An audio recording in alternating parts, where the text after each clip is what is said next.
Gente, olha só, a prova do Enem tem algumas particularidades que é muito importante que vocês conheçam para que o resultado de vocês na prova seja o melhor possível. E uma dessas particularidades é o método de correção. O método de correção do Enem é conhecido como TRI, que é chamado de Teoria da Resposta ao Item. E para exemplificar isso, eu vou fazer uma prova com vocês. Olha só, imagina uma prova de matemática com 4 questões, tá? A primeira questão é essa aqui, ó, 2 mais 2. Fácil, né? A segunda é essa, ó, 2 mais 3 vezes 2. Tá fácil. A terceira é essa, ó, 2 mais 3 vezes log de 2. Já complicou um pouquinho mais. E a quarta questão é 2 mais 3 vezes log de 2 mais 4i, que é aquele número complexo. Ficou mais difícil, não ficou? Isso é uma gradação pedagógica das questões mais fáceis para as questões mais difíceis. Então, na prova do Enem, você vai encontrar questões fáceis e questões difíceis, ok? Imagina que um aluno acertou as questões de número 1 e 2 e errou as questões 3 e 4. Se essa prova valesse 10 pontos, a nota desse aluno seria 5, já que ele acertou metade da prova. Agora, imagina um aluno que errou as questões 1 e 2 e acertou as questões 3 e 4. A nota dele também é 5, porque ele também acertou metade da prova. Mas eu acho que seria um pouco incoerente esse aluno saber fazer logaritmo, saber o que é número complexo e não saber quanto vale 2 mais 2. Se ele acertou essas questões muito difíceis, mas errou questões bem fáceis, numa prova teste, provavelmente ele pode ter chutado essa questão, pode ter acertado ao acaso. E isso vai fazer diferença na nota dele quando o método de correção for por TRI, que é a Teoria da Resposta ao Item, tá? Então, olha só no slide. A gente consegue perceber que existem métodos de correção tradicionais, cujas notas dos candidatos são calculadas baseados somente no número de questões que esse candidato acerta. E existe a TRI.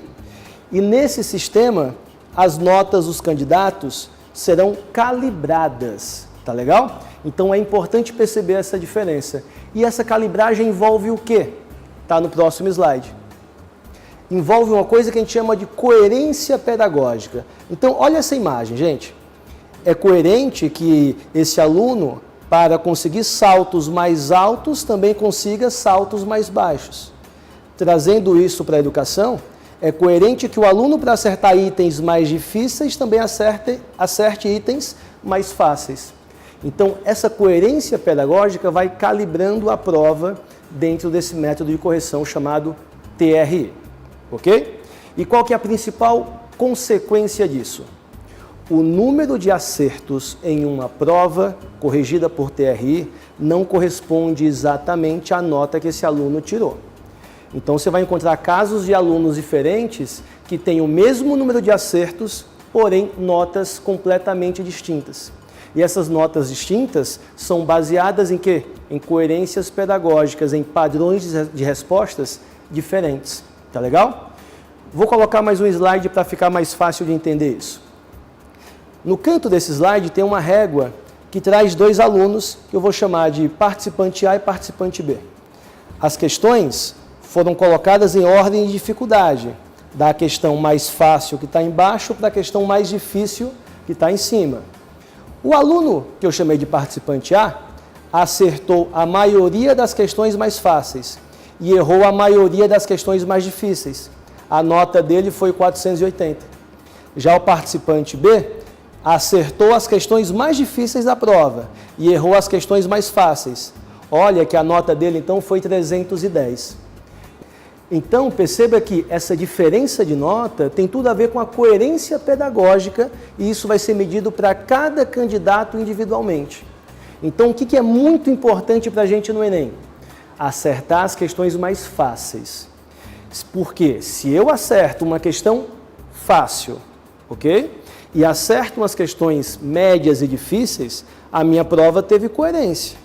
Agora, se eu erro as questões mais fáceis da prova e acerto as questões mais difíceis, essa coerência pedagógica não vai fazer sentido.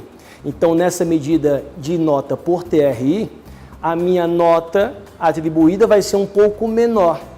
Então, dois alunos diferentes podem ter notas diferentes, mesmo tendo o número de acertos. E vai ter uma nota maior o aluno que tiver a maior coerência pedagógica, que é justamente isso, hein? Não esquece, acertar as questões mais fáceis. Lógico, o ideal é acertar todas as questões, né? Porém, se eu acertar as questões mais fáceis e errar só as mais difíceis, a minha nota vai ser maior do que se eu acertar as mais difíceis e errar as mais fáceis. Ok? Isso pode gerar também alguns problemas, até algumas dúvidas. Por exemplo, se eu não sei uma questão, né? Se eu não sei a resposta dela, o que eu faço? Será que eu chuto essa questão ou deixo em branco? A resposta está no próximo slide. Então, olha só. Quando você chuta uma questão, isso não significa que a sua nota vai diminuir. Porém, essa nota não vai ser tão alta como se o participante também tivesse acertado os itens com coerência pedagógica esperada. Então, o que significa isso, gente? Não pode deixar a questão em branco no Enem. Tem que marcar todas no gabarito. Porém, se você acertou as questões mais fáceis, chutou aquela questão que é mais difícil e acertou essa questão no chute, a tua prova vai parecer coerente. Então, a tua nota vai ser mais alta do que simplesmente se eu errar essa questão. Então, qualquer acerto sempre vai aumentar a nota, tá legal? Só que esse aumento pode ser maior, desde que esse acerto seja coerente. Isso é uma dica muito importante para o Enem, tá? E outra dica que eu acho fundamental. Para a minha nota ser legal no Enem, eu tenho que ter essa coerência. Então, como é que eu vou começar a resolver a prova do Enem? Uma dica muito importante é utilizar um esquema que a gente chama de pega-varetas. Começa sempre resolvendo as questões mais fáceis da prova. Por quê? Acertando essas questões mais fáceis, as outras que eu também acertar vão ter coerência pedagógica. Nunca comece a prova pela questão mais difícil. Você pode perder muito tempo nela, a chance de errar é muito grande e vai que falta tempo de fazer também as questões mais fáceis. Você errou a questão difícil e as mais fáceis que não deu tempo de fazer, você pode ter errado também.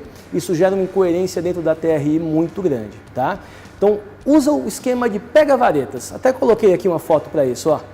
Começa pegando as varetas mais fáceis de tirar. São as questões mais fáceis, né, de fazer. E deixa as varetas mais difíceis para o final. Tá legal? Isso é importante fazer.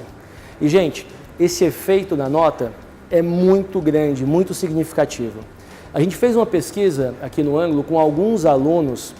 Pegamos a nota deles do Enem de 2014 e tabelamos isso em relação ao número de acertos e a proficiência medida, que é a nota final.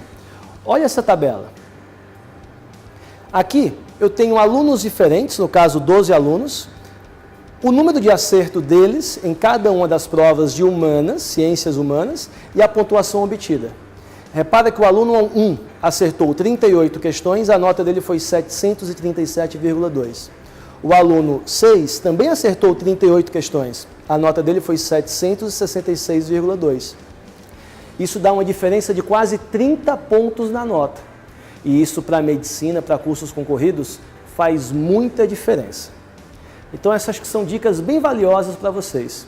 Bons estudos e boa prova!